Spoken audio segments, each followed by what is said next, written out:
Hello foodies, welcome to guys kitchen. ಇವತ್ತು ಕೇಸರಿ ಬಾತ್ ಮಾಡೋದು ಹೇಗಂತ ನೋಡ್ಕೊಳ್ಳೋಣ ಬನ್ನಿ. ನೋಡ್ತಾ ಇದ್ರೇ ಬಾಯಲ್ಲಿ ನೀರು ಬರ್ತಾ ಇದೆಯಲ್ಲ, ತಿನ್ನೋದಕ್ಕೆ ಅಷ್ಟೇ ಹಿತವಾಗಿರುತ್ತೆ. ಬಾಯಲ್ಲಿ ಇಟ್ಕೊಂಡ್ರೆ ಸಾಕು ಮೆಲ್ಟ್ ಆಗುತ್ತೆ. ಬನ್ನಿ ಮಾಡೋ ವಿಧಾನ ಹೇಗೆ ಅಂತ ನೋಡ್ಕೊಳ್ಳೋಣ.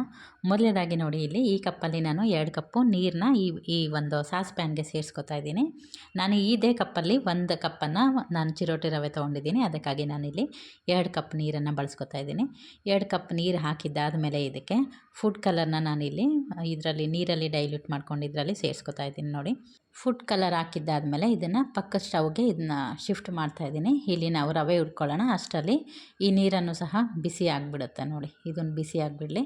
ಅಷ್ಟರಲ್ಲಿ ನಾವು ಮುಂದಿನ ಪ್ರೋಸೆಸ್ ನೋಡೋಣ. ಇದರಲ್ಲಿ ನೋಡಿ, ನಾನು ಕಡಾಯಿ ತೊಗೊಂಡಿದ್ದೀನಿ. ಈ ಕಪ್ಪಲ್ಲಿ ಸೇಮ್ ನಾನು ಯಾವ ಕಪ್ಪಲ್ಲಿ ರವೆ ತೊಗೊಂಡಿದ್ದೀನಿ ಅದೇ ಕಪ್ಪಲ್ಲಿ ಅರ್ಧ ಕಪ್ಗಿಂತ ಸ್ವಲ್ಪ ಜಾಸ್ತಿ ತುಪ್ಪ ಹಾಕ್ಕೊಂಡಿದ್ದೀನಿ. ತುಪ್ಪನ ಈಗ ಪ್ಯಾನ್ಗೆ 1 ಸ್ಪೂನಷ್ಟು ಹಾಕ್ಕೊಂಡು ಅದು ಸ್ವಲ್ಪ ಮೆಲ್ಟ್ ಆಗಿದ್ದಾದಮೇಲೆ ಇಲ್ಲಿ ನಾನು ಡ್ರೈ ಫ್ರೂಟ್ಸ್ನ ಫ್ರೈ ಮಾಡ್ಕೊತಾ ಇದ್ದೀನಿ. ನೋಡಿ, ಇದನ್ನು ಸಣ್ಣ ಉರಿನಲ್ಲಿ ಇಟ್ಕೊಂಡು ಹದವಾಗಿ ಫ್ರೈ ಮಾಡ್ಕೋಬೇಕಾಗತ್ತೆ.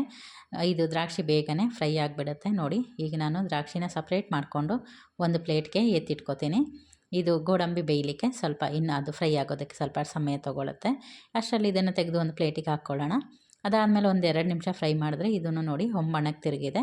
ಈಗ ಇದನ್ನು ಅದೇ ಪ್ಲೇಟಿಗೆ ಎತ್ತಿಟ್ಕೊಂಡ್ರೆ ಆಯಿತು.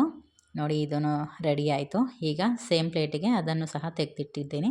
ನಂತರ ನಾನು 1 ಕಪ್ಪಲ್ಲಿ ಚಿರೋಟಿ ರವೆನ ಇದಕ್ಕೆ ಸೇರಿಸ್ಕೊತಾ ಇದ್ದೀನಿ. ನೋಡಿ, ಸೇಮ್ ಕಪ್ ಮೆಜರ್ಮೆಂಟ್ನೇ ಫಾಲೋ ಮಾಡಿ. ನೋಡಿ, 1 ಕಪ್ಪಷ್ಟು ಚಿರೋಟಿ ರವೆ ತೊಗೊಂಡಿದ್ದೀನಿ. ಇದನ್ನೀಗ ಅದೇ ತುಪ್ಪದಲ್ಲಿ ಹಾಕ್ಕೊಂಡು ಒಮ್ಮೆ ಮಿಕ್ಸ್ ಮಾಡ್ಕೊಳ್ಳೋಣ. ಆ ತುಪ್ಪ ಜೊತೆಗೆ ಇದು ನೀಟಾಗಿ ಬೆರಿಬೇಕು.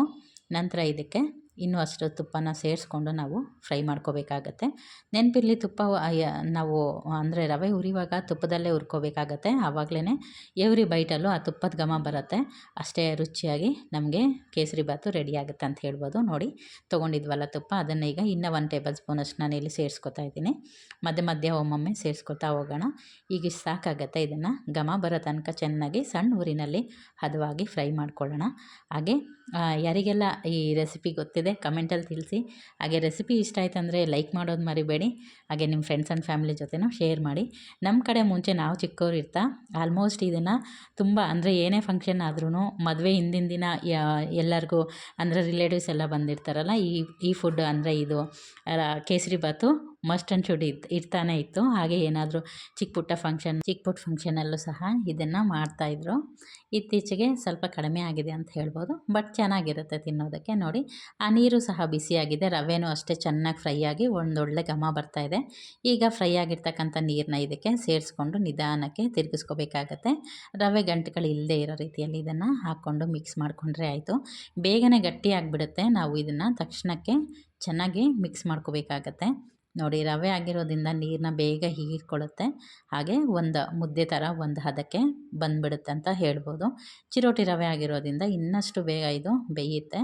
ನೋಡಿ, ಆಲ್ಮೋಸ್ಟು ಇದು ರೆಡಿನೇ ಆಗೋಯ್ತು ಅಂತ ಹೇಳ್ಬೋದು. ಈಗ ಇದಕ್ಕೆ ನಾವು ಯಾವ ಕಪ್ಪಲ್ಲಿ ರವೆ ತೊಗೊಂಡಿದ್ದೀವಿ ನೋಡಿ, ಅದೇ ಕಪ್ಪಲ್ಲಿ 1/4 ಕಪ್ಪಷ್ಟು ಇಲ್ಲಿ ಸಕ್ಕರೆನ ಸೇರಿಸ್ಕೋಬೇಕಾಗತ್ತೆ. ಸ್ವೀಟ್ ಸ್ವಲ್ಪ ಕಮ್ಮಿ ತಿನ್ನೋರಿದ್ದರೆ ನೀವು ಕಮ್ಮಿ ಹಾಕ್ಕೋಬೋದು, ಬಟ್ ಇದು ಎಕ್ಸಾಕ್ಟ್ ಟೇಸ್ಟ್ ಬರಬೇಕಂದ್ರೆ 1/4 ಕಪ್ಪು ಸಕ್ಕರೆನ ನೀವು ಸೇರಿಸ್ಕೊಳ್ಳೇಬೇಕಾಗತ್ತೆ. ನೋಡಿ, ಸಕ್ಕರೆ ಹಾಕಿದ್ದಾದಮೇಲೆ ಸಕ್ಕರೆ ಮೆಲ್ಟ್ ಆಗ್ತಾ ಮತ್ತೆ ಇದು ನೀರು ಬಿಡಲಿಕ್ಕೆ ಶುರುವಾಗತ್ತೆ.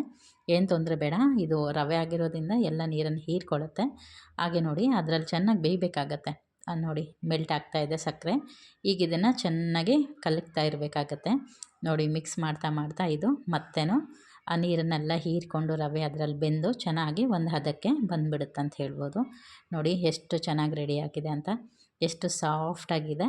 ಕೊನೆಯದಾಗಿ ಇದಕ್ಕೆ ಫ್ಲೇವರ್ಗಾಗಿ ನಾನಿಲ್ಲಿ ಏಲಕ್ಕಿ ಪೌಡರ್ನ ಸೇರಿಸ್ಕೊಂಡಿದ್ದೀನಿ. ಹಾಗೆ ನಾವು ತುಪ್ಪದಲ್ಲಿ ಹುರ್ಕೊಂಡಿದ್ವಲ್ಲ ಡ್ರೈ ಫ್ರೂಟ್ಸು, ಅದನ್ನು ಸಹ ಮಿಕ್ಸ್ ಮಾಡಿಕೊಂಡು ಈಗ ಅದನ್ನು ಸಹ ಇದಕ್ಕೆ ಹಾಕ್ಬಿಟ್ಟು ಮಿಕ್ಸ್ ಮಾಡಿದ್ರೆ ಸೂಪರ್ ಟೇಸ್ಟಿಯಾಗಿರ್ತಕ್ಕಂಥ ಕೇಸರಿ ಬಾತು ರೆಡಿ ಆಗುತ್ತೆ. ಇನ್ನು ತುಪ್ಪ ಉಳಿದಿತ್ತಲ್ವ, ಅದನ್ನೀಗ ಹಾಕ್ಕೊಂಬಿಡೋಣ. ಇದಕ್ಕೆ ತುಪ್ಪ ಜಾಸ್ತಿ ಬಿದ್ದಷ್ಟು ಟೇಸ್ಟ್ ಚೆನ್ನಾಗಾಗತ್ತೆ. ನೋಡಿ, ನಾನಿಲ್ಲಿ ಅರ್ಧ ಕಪ್ಪಿಗಿಂತ ಸ್ವಲ್ಪ ಜಾಸ್ತಿನೇ ತೊಗೊಂಡಿದ್ದೆ. ಅಷ್ಟು ತುಪ್ಪನ ಹಾಕಿಬಿಟ್ಟು ಈಗ ಒಮ್ಮೆ ಚೆನ್ನಾಗಿ ಕೈ ಆಡಬೇಕಾಗತ್ತೆ. ನೋಡಿ, ಎಷ್ಟು ಚೆನ್ನಾಗಿದೆ ಅಂತ, ಬಾಯಲ್ಲಿ ಇಟ್ಕೊಂಡ್ರೆ ಮೆಲ್ಟ್ ಆಗಿಬಿಡುತ್ತೆ. ತುಂಬಾ ಚೆನ್ನಾಗಿರುತ್ತೆ. ನೀವು ಸಹ ಟ್ರೈ ಮಾಡಿ ಆದಮೇಲೆ ಹೇಗಾಗಿತ್ತು ಅನ್ನೋದು ಕಮೆಂಟ್ ಮಾಡೋದು ಮರಿಬೇಡಿ. ಮಾಡಿದ ತಕ್ಷಣವೇ ಖಾಲಿ ಆಗುತ್ತೆ, ಅದಂತೂ ಗ್ಯಾರಂಟಿ. ನೋಡಿ, ನೋಡ್ತಾ ಇದ್ರೆ ಬಾಯಲ್ಲಿ ನೀರು ಬರ್ತಾಯಿದೆ. Thanks for watching.